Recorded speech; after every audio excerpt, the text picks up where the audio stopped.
Bonjour à vous, aujourd'hui 7 mai 2020, on vous revient avec des réponses à vos questionnements qui ont eu lieu dans les derniers jours et des nouvelles informations.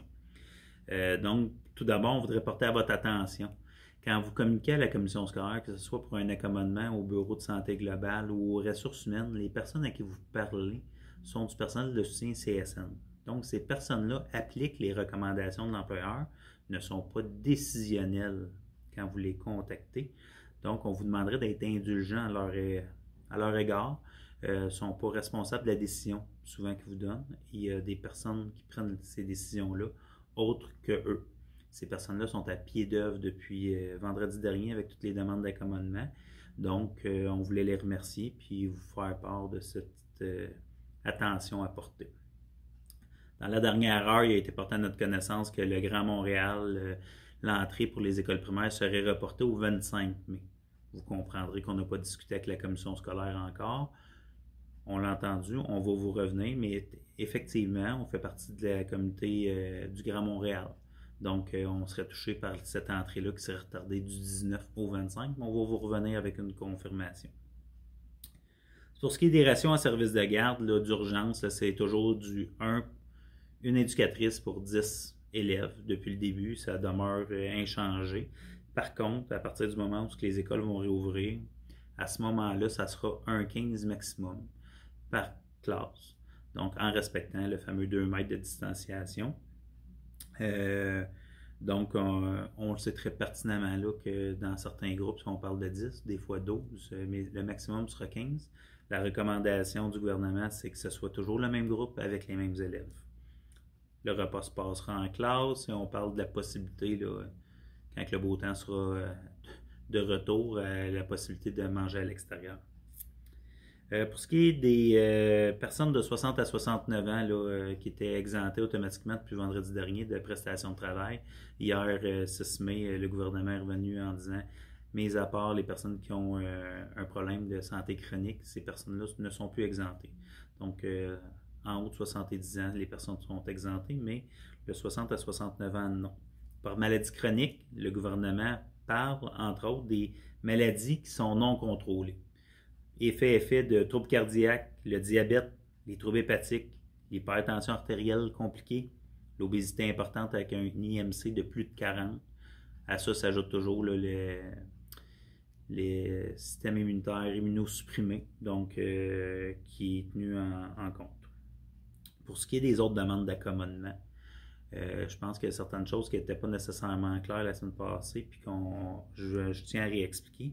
Pour toutes les personnes que c'est pour de la famille, là, un conjoint, un enfant, un parent aîné qui demeure à la maison puis qui a des ennuis de santé, ou par choix que la personne désire ne pas envoyer ses enfants à l'école au retour en classe, oui, il y a une demande qui est faite d'accommodement, mais ce sera traité par votre direction d'école. Donc, l'aménagement va se faire, si c'est possible, avec la direction d'école, à voir qu'est-ce qui peut être mis en place, que ce soit du télétravail, une modification d'horaire. Tout ça en tenant compte des besoins dans l'école, la fréquentation des élèves, puis s'il y a plusieurs exemptions qui ont déjà été données, vu des personnes qui auraient des problèmes de maladies chroniques et qui étaient automatiquement reconnues comme étant exemptées. En même temps, en lien avec ça, ce qu'on entend, là, certaines personnes nous interpellent en disant « Je ressens beaucoup de pression, si jamais il manque du monde, s'il m'arrive quelque chose, tout ça, il va manquer de personnel. » Nommez-le à votre direction. C'est la première personne qui doit être au courant parce que c'est à elle de faire les représentations avec la commission scolaire advenant le cause qu'il manque des personnes, puis de voir à ce que tout le monde puisse se faire sa tâche de manière adéquate en pouvant fournir les bons services. Dans la foire aux questions, on parle aussi de trousses d'urgence dans chacune des écoles, advenant une situation d'urgence. Là, on s'entend lié au COVID-19. Donc, dans cette trousse-là, on parle de masques, de visières, de gants, de blouses, entre autres. Donc, tout ça doit être mis en place pour le retour là, des élèves à l'école. Il y avait déjà des trousses qui étaient faites dans les écoles, mais là, on vient vraiment plus camper qu'est-ce qui doit faire partie de ces trousses-là. Il y avait une notion aussi, la question nous a été posée par rapport à la rentrée progressive. Est-ce que ça va être appliqué à la commission scolaire? Tout ça, après vérification avec la commission scolaire, les ressources humaines, c'est un choix école. Mais on s'entendra que si on fait une entrée progressive là, par cycle, là, sur 3 jours. Il devra avoir un service de garde d'urgence pour les personnes en service essentiel.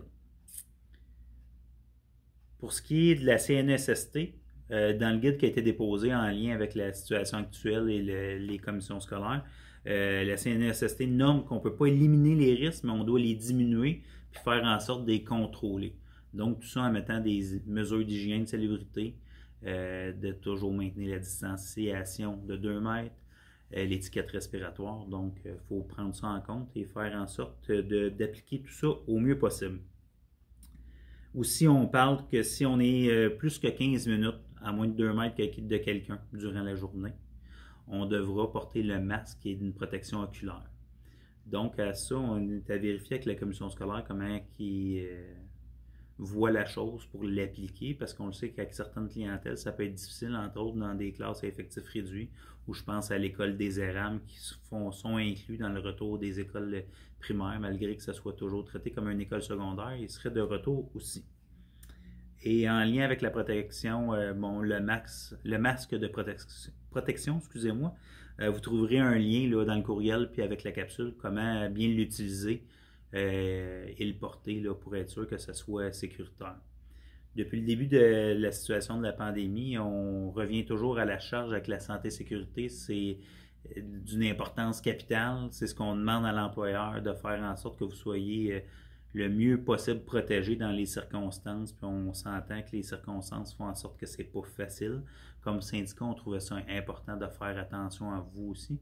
Donc la semaine dernière, on a commandé des masques réutilisables pour tout le personnel de soutien CSN de la commission scolaire, peu importe dans quel type d'établissement on est.